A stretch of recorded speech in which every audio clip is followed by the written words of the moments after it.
YG와 JYP의 책걸상.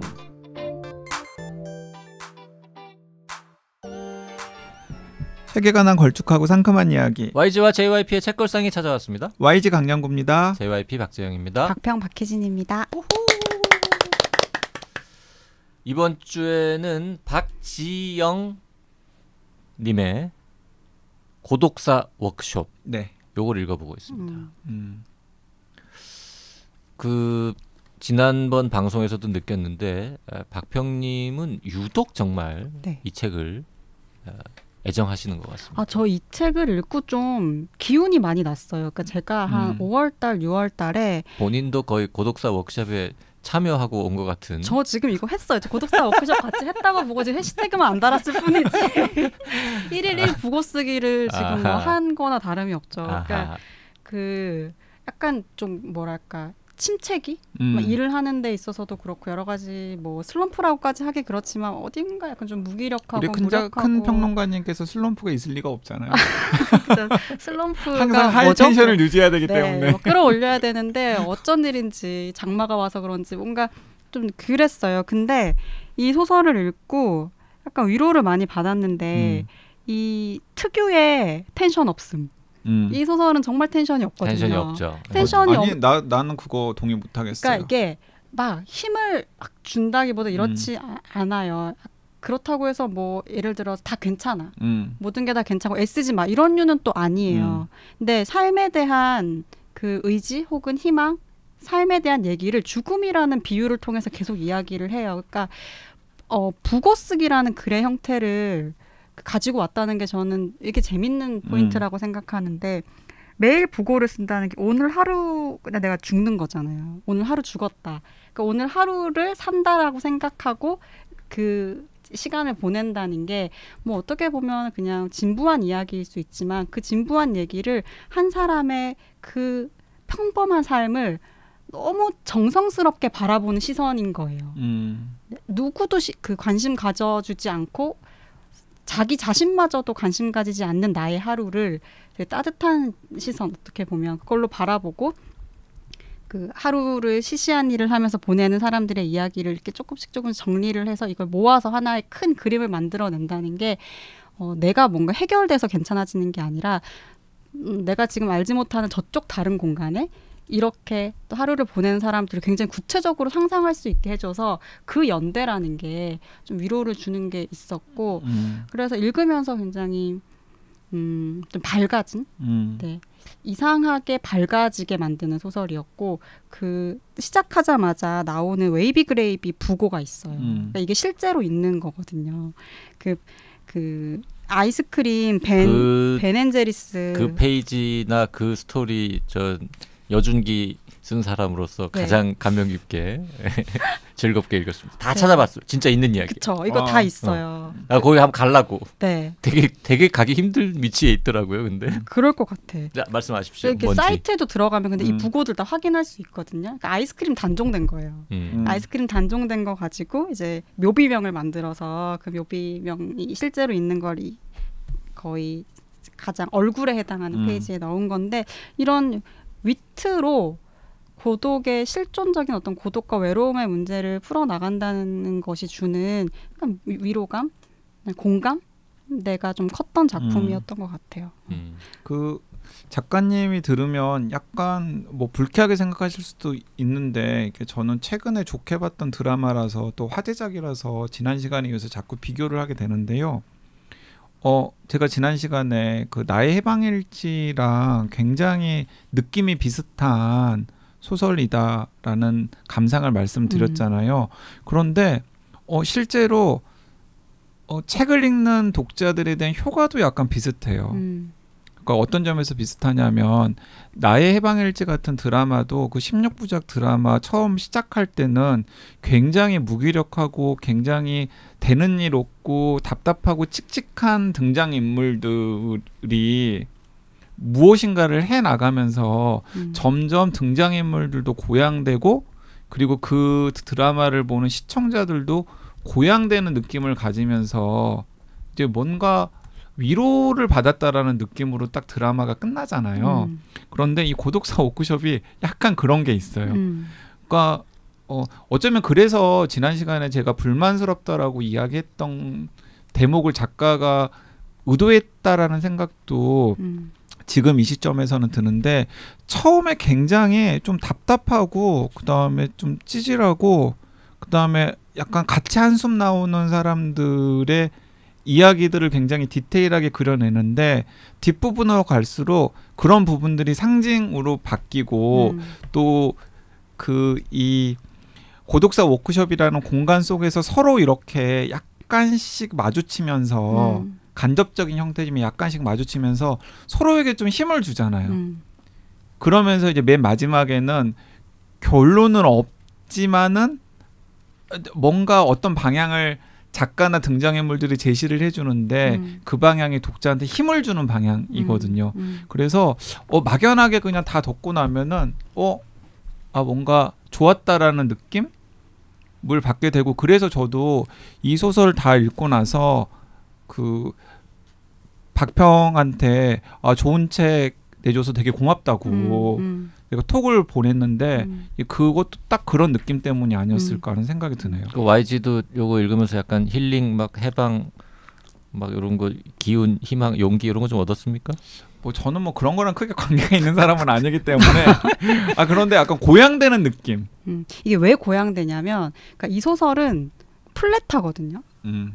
처음이 예를 들어서 한 10cm 지상으로부터 10cm에서 시작했다면 끝날 때도 10cm로 끝나요. 그러니까 뭔가 올라가거나 내려가거나가 아닌데 처음 시작할 땐 흔들리는 10cm였어요. 근데 끝날 때는 단단한 10cm. 단단한 10cm예요. 그 바닥이 표현 좋네. 네. 좀 평론가만이 할 수 있는. 네. 그래서 혼자 있을 때 외롭게 흔들리면서 혼자 있다가 끝나고 나면은 물론 여기 2인용 고독사, 3인용 고독사라는 단위가 또 발생하지만 그런 얘기 그 상상이 또 의미가 있지만 그냥 괜찮게 혼자 있는 거예요. 그래서 여기서 그 비유가 되게 좋았는데 별로 사랑 없이 결혼한 커플 얘기 나오잖아요. 뭐 대단한 사랑이 아니고 서로 좀 어긋나 있는데 그게 뭐 20몇 센치 어긋나 있는 근데 그 어긋남이 오히려 우리를 함께하게 해준다. 말하는 것보다 하지 않은 말이 우리를 더 함께하게 해준다라고 생각하는 그런 부부가 있는데 이 사람들이 같이 살아가면서 서로의 고독을 없애주는 것도 아니고 이해하는 것도 아니고 그냥 같은 트랙을 돌면서 같이 고독하는 거예요.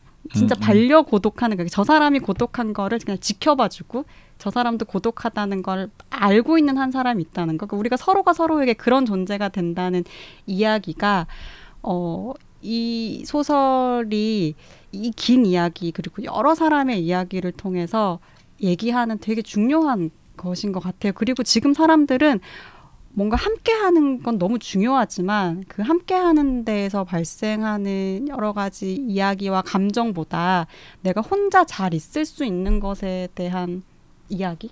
이것들 좀 필요로 하는 것 같기도 해요.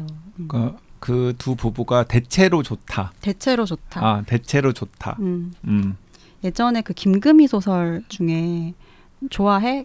오늘은 그러니까 오늘은 좋아해 내일은 모르겠지만 이게 뭔가 그 사랑하는 사람 사이 오가는 대사들 중에 되게 사람들 놀래게 하는 것이었는데 그 대체로라는 것도 좋았어요. 네. 나를 좋아하냐고 물으니까 대체로 좋아한다고. 그 워크숍에서 사람들이 이제 오늘의 부고를 써보잖아요. 네. 근데 실제로 그렇게 여러 번 짧게 쓰는 부고 말고 가끔씩 한번 길게 써보는 거는 참 해볼 만한 일인 것 같은데 그 뭐 이렇게 우리나라에서 하는 진짜 워크숍들 오프라인에서 요즘 잘 안 하지만 그런 데서도 가끔 이제 쓰는 수법이잖아요. 근데 외국인에서는 더 흔히 하더라고요. 왜냐하면 우리나라는 신문의 부고가 정말 어지간히 유명한 사람 아니면 길게 박스로 이렇게 이 사람은 누구였다, 뭐 어떤 삶을 살았다 이런 건 잘 안 나오잖아요. 그냥 다 뭐 아무개 씨 무슨 부친상 이렇게 해가지고 회사 이름들 막 직책 뭐 부장 뭐 이런 것만 나오는데 이제 서양에서는 꽤 평범한 사람들도 다 지역 신문들이 있기 때문에 그래서 이제 그 오비추어리라고 하는 그 부고 기사가 굉장히 비중을 많이 차지하고 하다 보니까 사람들이 늘 본단 말이죠. 오비추어리 전문 기자도 그렇죠. 있고 그 전문 기자가 등장하는 등장하는 소설도 있고 영화도 많고 지금 생각나는 거 있습니까? 나도 아까부터 오비추어리 전문 기자 나오는 소설은 많았는데 하나도 생각이 안 나요. 그러니까 저도 얼핏 지금 생각이 잘 안 나요. 지금 이제 방송하면서 떠올린 거는 영화 클로저라는 영화의 주인공이 소설가를 꿈꾸는 그 부고 기사만 쓰는 기자였던 거가 지금 떠오르는데 소설 중에는 지금 안 떠오르지만 어쨌든 그런 평범한 사람들의 부고 기사를 많이 접해본 서양 사람들은 자기 부고 기사를 한번 써볼 때도 이제 쉽게 좀 쓰는데 우리는 정말 유명한 사람 아니면은 부고 기사를 본 적이 없으니까 잘 못 쓰는 것 같더라고요. 한번 써보는 거 좋을 것 같아요. 저는 해봤습니다 옛날에. 그러니까 사람들한테 어떻게 이 인간은 어떤 삶을 살았다라고 기록되고 싶은지를 자기 희망을 담아서 써보는 거죠. 그리고 그 워크샵 이런 류의 워크샵들 진행하시는 분들이 이걸 쓰라고 할 때 조건을 걸 때가 있는데 나이를 꼭 밝히라 그래요. 향년 몇 세 이거를 쓰라는 거지.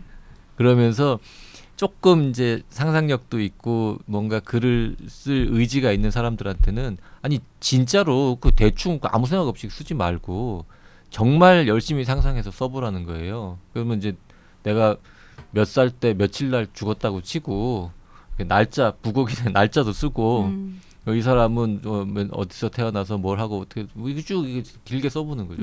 생각보다 어렵습니다 이거 쓰려면. 저는 뭐 향년 85세는 정해져 있고 페이스북에서 봤어요.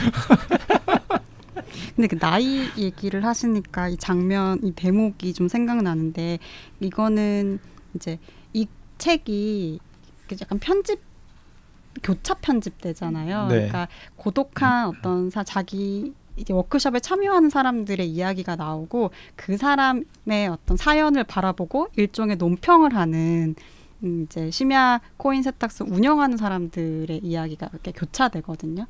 근데 그 앞부분에 이 고독사 워크숍에 대해서 좀 설명하는 부분이 나와요.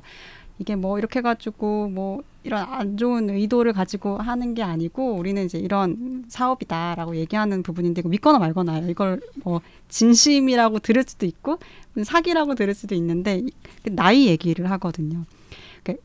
사실 고독사 워크숍에 흥미를 가질 법한 타깃층은 경제적, 육체적으로 절대적인 고독사 위험군인 70, 80대 독거노인이 아닙니다.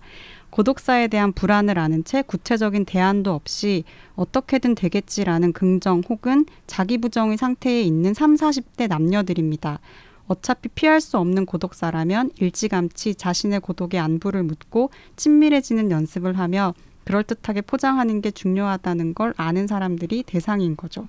네, 내 죽음이 누구에게도 슬픔이나 죄가 되지 않는 얼룩 없는 클린한 고독사가 되도록 말입니다. 이렇게 이야기를 하거든요. 그러니까 사실 그 부고스는 프로그램이 있는 어떤 워크숍 같은 걸 만든 다음에 모집을 한다 그러더라도 대부분 그 워크숍에 참여할 사람들은 방금 이야기한 것처럼 30대, 40대 일 가능성이 크죠.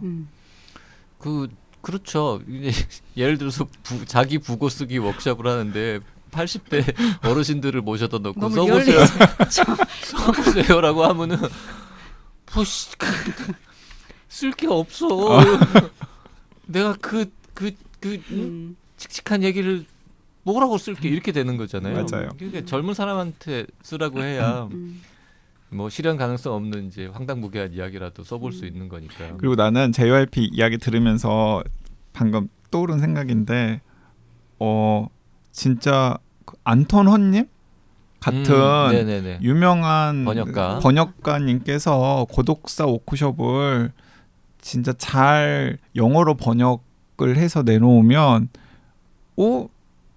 굉장히 외국에서 오히려 더 주목을 받을 수도 있겠다라는 생각도 저는 들었어요. 저 안톤 허님 연락처 있으면 좀 주세요. 왜냐하면 우리가 요새 계속 가장 자주 언급하는 이름 중에 하나요. 왜냐하면 정진영 작가 이후로 우리 안톤 허님을 찾는, 그러니까 우리가 조금만 괜찮은 컨텐츠를 발견하면 이거 외국에 팔아야 돼 이러면서 맨날 안토너를 찾아. 왜냐하면 이 고독사 아까 보고 쓰는 그런 문화가 우리나라보다 외국에서 훨씬 더 보편적이다라는 이야기를 했잖아요. JYP가. 그리고 이 소설에 등장하는 여러 가지 요소들이 굉장히 한국적이기도 하지만은 또 한편으로는 한국을 넘어서서도 좀 소구력이 있는 대목들이 굉장히 많이 있거든요. 그래서 이번에 도서전 할 때 외국 영미권 편집자들이 되게 관심 많이 가졌어요. 이 고독사 워크숍에 설정을 듣고 되게 매력적이라고 원고 보고 싶다고 하는데. 맞아요. 그래서 저는 잘 외국에 번역이 되면 뜻밖에도 이 박지영 작가님 굉장히 과작인데 우리나라보다도 외국에서 더 먼저 흥행이 되어가지고 큰 작가님으로 등극하실 수 있겠다라는 생각. 그런 작가들 있어요. 많이 쓰진 않아. 타율이 높아. 쓸 때마다 뭔가 좋은 성과들이 그럴 수도 있고. 고독사는 영어로 뭐라 그럽니까? 모르겠어요. 그 론리 데스하고 솔리터리 데스하고 두 개를 다 쓰는 모양인데요.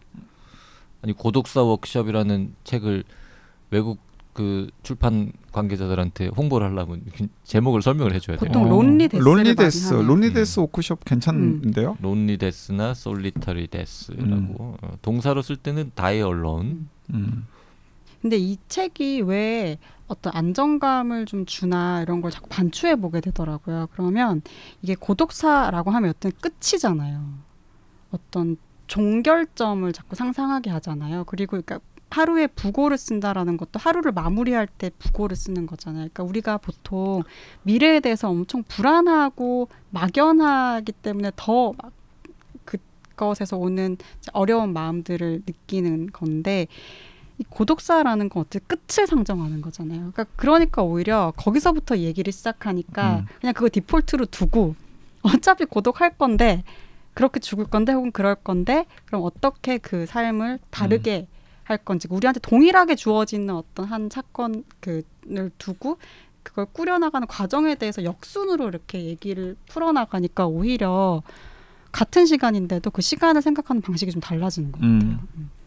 저는 만약에 제가 이 소재를 가지고 소설을 쓰거나 뭔가 좀 극화를 한다 그러면 약간 이런 느낌으로 이렇게 원하는 대로 죽여드립니다.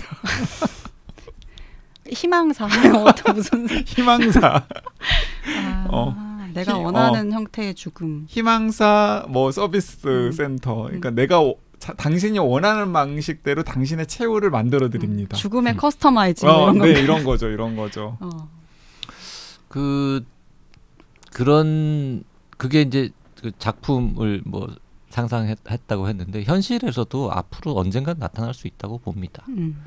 우리는 지금 안락사라든지 의사 조력 자살 이런 류의 것들에 대해서 우리는 굉장히 아직 보수적이고 일부 유럽이나 미국의 어떤 주에서는 좀 허용적이잖아요.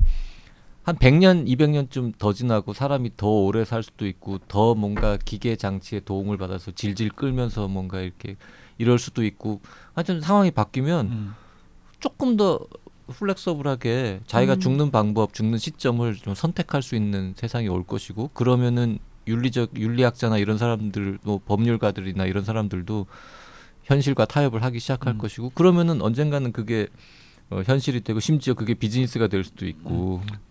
저는 이런 생각 드는데 이제 죽는 일이 굉장히 극적인 이벤트잖아요. 개인에게는 중요한 이벤트고 그런데 지금은 그 죽음과 일상과 너무나 멀어져 있고 그리고 실제로 이제 내가 죽을 때 그걸 컨트롤하는 일은 사실상 법제도적으로 아니면 현실적으로 불가능하잖아요. 그렇기 때문에 이제 이 죽음과 관련된 여러 가지 담론들이 계속해서 좀 더 자유롭게 이야기될 필요도 있을 것 같다는 생각이 들고 더 나아가서는 방금 JYP는 어떤 가능성만 이야기했지만은 저는 그런 것들이 좀 적극적인 법제도로 좀 보장이 되어야 되지 않나 하는 생각이 들어요. 어느 순간이 되면은. 그리고 제가 지금 검색하다가 고독사 관련해 가지고 약간 이제 기분 나쁠 것까지는 없지만 새로운 사실을 하나 알게 됐는데 영어로 표현되는 고독사의 용어 중에 일본에서 처음 이게 등장한 개념이라서 그냥 일본어를 알파벳으로 쓰는 표현 고독쿠시라고 하는 게 등재가 되어 있고요. 고독쿠시 혹은 론리데스 요거는 일본에서 여차여차해서 80년대부터 처음 이런 표현이 쓰이기 시작했다. 뭐 이런 게 이제 나오네요. 처음 보네요. 고독사를 그냥 우리 무슨 재벌 이런 것처럼 김치처럼 그대로 갖다 쓰고 있는. 그런데 그 JYP가 추천해가지고 같이 읽었던 고독사를 피하는 법을 보면 외국에서도 그렇게 혼자 돌연사를 하거나 연고가 없어가지고 막 뒷처리를 해주는 공무원들까지도 있는 거잖아요. 그렇죠. 그러니까 거기도 실제 지금 진행 중인 일인데 얼마나 많겠습니까? 점점. 예. 어디서든 그런 건 되게 많아질 것 같은데. 근데 이게 이제 사실 제목이 고독사 워크숍이고 고독사라는 단어와 개념을 가지고 쭉 풀어나가고 있지만 조금만 읽어보시면 이제 느끼실 거예요. 그러니까 사실은 고독삼에 대한 맞아요. 이야기죠. 고독사라기보다는 고독생.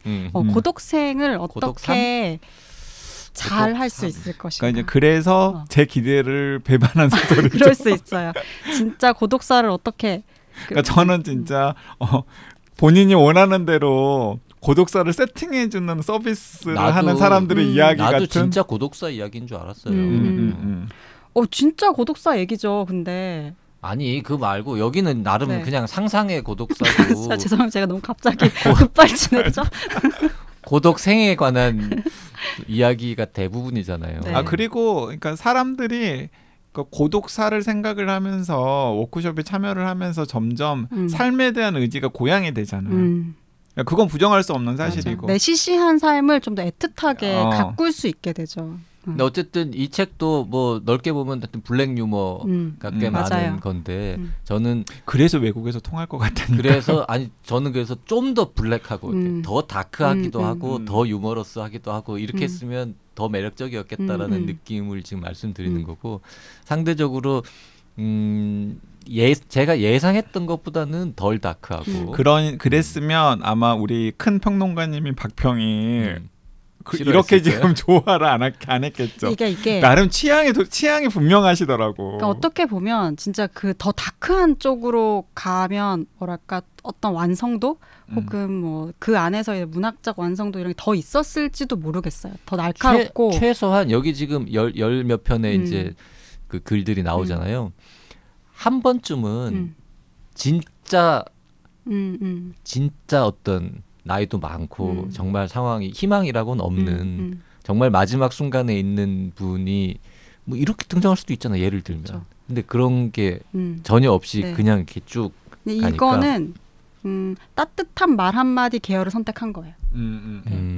그러니까 온기를 선택을 한 거고 그래도 아직은 어찌 보면 내 하루를 해시태그로 정리해서라도 어쨌든 삶에 대한 의지 그 불씨를 조금 다시 이렇게 만들어 보려고 하는 사람들, 경계에 있는 사람들. 그건 작가님의 선택, 그런 거 선택이고 그리고 아까 박평이 잔잔한 플랫 뭐 이런 표현을 썼는데 하지만 이렇게 약간의 높낮이는 있어요. 약간의 높낮이는 있고 뜻밖에도 반전도 있어요. 맞습니다.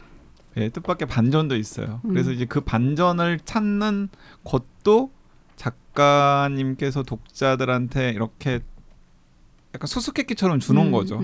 이제 그런 수수께끼에 반응을 해가지고 이랬었구나 라고 하는 것도 소설 읽는 굉장히 큰 재미입니다. 그리고 스치는 것도 되게 우아하게 전 잘 스친다고 생각해요. 이렇게 딱. 그러니까 머리를 굉장히 잘 쓴 소설이라는 건 저 인정할 수밖에 없어요. 쓰기는 굉장히 힘들었을 것 같아요. 계속 계산하고 뭔가 배치하는 거 신경 써야 되니까 그냥 스토리가 쫙 이어지는 이런 작품 쓰는 것보다 더 어려웠을 것 같긴 합니다. 저는 어쨌든 이 소설은 지금 우리의 어떤 SNS 시대에 타인을 만나는 그 관계를 맺는 방식이 정말 잘 구현됐고 그 위에서 세팅된 옴니버스로는 거의 뭐 최근에 나왔던 이런 류의 소설들 중에서는 가장 잘 쓴 소설이 아닌가 네, 싶어요. 박재영 작가님 좀 더 힘내셔서 희망사 주식회사도 써주시면 좋겠습니다. 희망사 주식회사? 희망사 주식회사. 진짜 네, 더 본격적으로. 방금 제목을 제가 떠올려 희망사 주식회사. 희망사 주식회사. 제목만 듣고 살 것 같진 않네요. 그 희망사 주식회사. 기대해 보겠습니다. 네. 그 제가 아이디어를 줄 테니까 우리 큰 작가님 꿈꾸는 JYP가 한번 써보는 건 어때요? 전 희망사 주식회사는 별로 쓰고 싶지 않습니다. 아 그래요? 희망사 스타트업 이런 거. 희망사 스타트업. 희망사 스타트업. 네. 희망사 스타트업? 우리 제목이 썩 와닿지 않는데. 우리 그 회사 시리즈를 한때 썼다가 지금은 태업 중인 임성순 작가님께 한번 아이디어를 드려볼까? 내가 쓰고 싶은 생각은 없고 다크 계열로 가야 다크 계열로. 임성순 작가는 쓰기만 하면 무조건 다크일 거라는 지금 선입견을 선입견이 있는 거죠. 버려야 임 작가도 되게 밝고 블링블링한 것도 쓸 수 있을지 모릅니다. 본인이 안 쓰고 있을 뿐. 지난번에 저 에세이 그 옛날 얘기 쓴 거 이런 거 되게 그렇죠. 가볍고 막 유머러스 했잖아요. 자, 제가 그 아이디어를 그 YG에게 아이디어를 얻었다라는 것만 책에 표시해 주시면 됩니다. 뭐 하나도 요구하지 않습니다. 희망사 주식회사. 의뢰인이 원하는 대로 죽음의 상황을 만들어주는 사람들의 이야기. 네, 뭐 소설이든 드라마든 영화든. 하지만 이 아이디어는 책걸상에 YG로부터 얻었다. 이것만 밝혀주시면 제가 이론도 요구하지 않고. 이 소설을 읽고 나면 뭐랄까 심야 코인 세탁소를 지나갈 때 조금 다른 마음으로 그 공간을 좀 바라볼 수도 있을 것 같아요. 실제로 심야 코인 세탁소들이 많이 있나요? 요새도? 대학가에도 많이 있고요. 그렇죠. 저는 코인 세탁소를 가끔 이용합니다. 지금도? 네. 왜냐하면 그 두 가지 경우에 이용을 하는데 하나 이불 빨래를 할 때. 자주 외박합니까? 아니요. 이불 빨래를 할 때. 그렇죠. 이불 빨래를 할 때 큰 세탁기가 있으니까. 집에 있는 세탁기를 막 여러 번 돌리는 것보다는 그냥 한 번 가서 하는 게 낫고, 그리고 우리 집이 조금 연식이 된 아파트인데 겨울에 동파를 걱정을 해서 한 세탁기 가동을 하지 마세요라고 방송이 계속 나올 때가 있어요. 이제 그럴 때 또 세탁물을 들고서 코인 세탁소를 찾아가죠. 그래서 코인 세탁소가 굉장히 편리하긴 하더라고요. 분위기도 좀 있죠. 그 보통 밤에 이제 이용한다고 하면 보통 코인 세탁소에서 책을 읽다가 남녀가 눈이 맞아서. 그거 어느 드라마에서 김혜수 씨랑 누가 이렇게 나오는 드라마 첫 장면이 그거였는데. 맞아요. 그랬었던 것 같아요. 무슨 그 변호사들 나오는 하이에나. 그때 그 김혜수 씨가 읽고 있던 그 책, 그 나름 뭐였더라? 기억 안 나죠. 그 좀 유명한 책이었는데. 우리 그 원서 방송할까 하고 읽었는데 다 읽었는데 방송 안 했잖아. 억울하게도. 왜요? 큰 화제가 안 되는 바람에.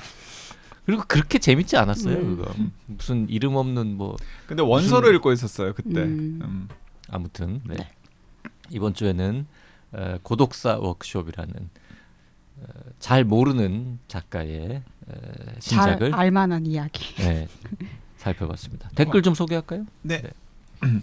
제니 48202님 공부의 위로편 들으시고 남기셨습니다. 학교를 간신히 졸업한 사람으로서 이런 컨셉으로 책을 쓸 수 있는 작가님이 정말 부럽습니다. 10년 전으로 다시 돌아간다면 공부 열심히 할 거예요. 네, 켈리님께서도 저는 이 제니 48202님께 드리고 싶은 말씀이 있습니다. 10년 전으로 돌아간다면 이라고 하셨잖아요. 그럼 이제 대학교나 뭐 하여튼 공부하던 시절에서 10년밖에 안 지났다는 얘기잖아요.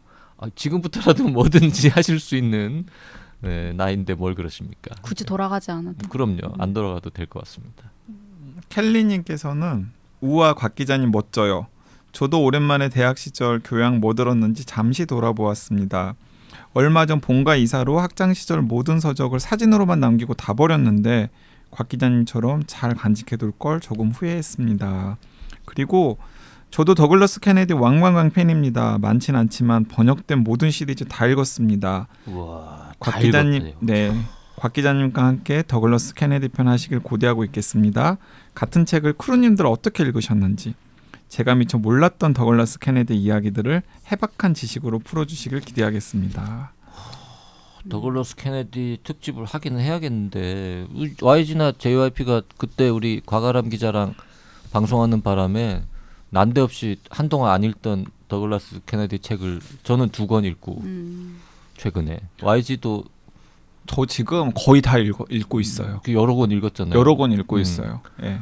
지금 과가람 기자, 과가람 작가 본인만 모르고 있는데 여기 출연해가지고 저희랑 더글라스 케네디 특집 해야 됩니다. 본인은 몰라 지금. 본인은 지금 잘 모르고 있는 것 같은데 해야 돼요. 네.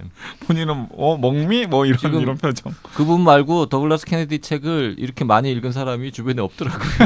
그분을 불러야 되는데 기억이 안 나. 옛날에 읽은 책들은. 하나만 더 할까요? SOO님.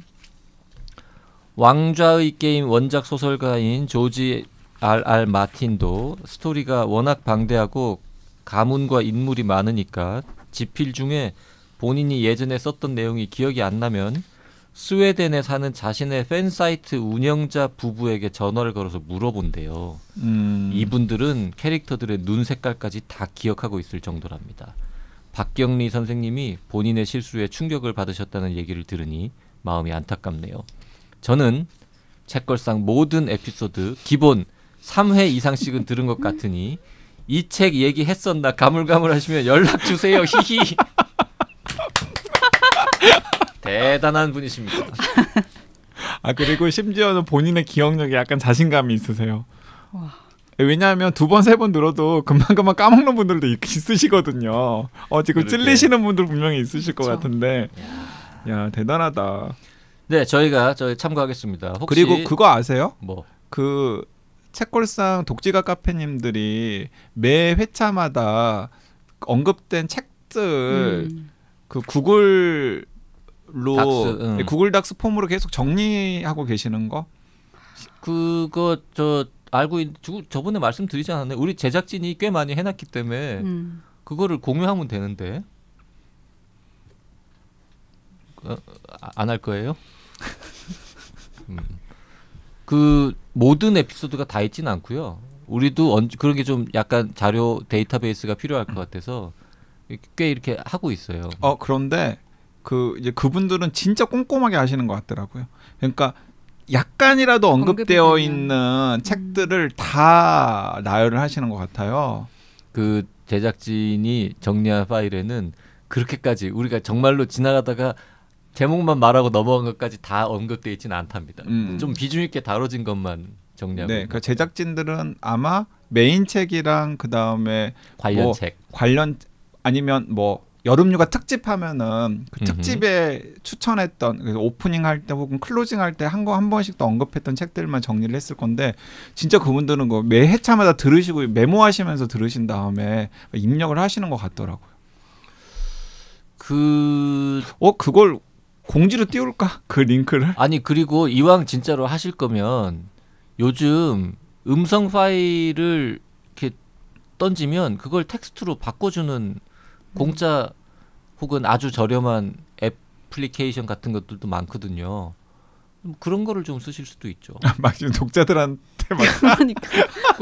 애청자들한테 막 시키는 거. 텍스트로 기왕 할 거면 좀 이렇게 좀 이거를 예를 들어서 40분짜리 파일을 다시 들으면서 책 제목을 찾아서 기록하는 것보다 그거를 텍스트로 바꾸면 그걸 쭉 보면서 책 제목 찾는 게 훨씬 빠르지 않겠습니까? 이왕 그냥 들으시면서 적지 않으실까요? 다시 들으면서 듣는 거 자체가 처음 들을 때는 거죠. 괜찮은데 그걸 만약에 들었던 거를 또 들으려면 오래 걸리지 않느냐. 아무튼 순님께서 지금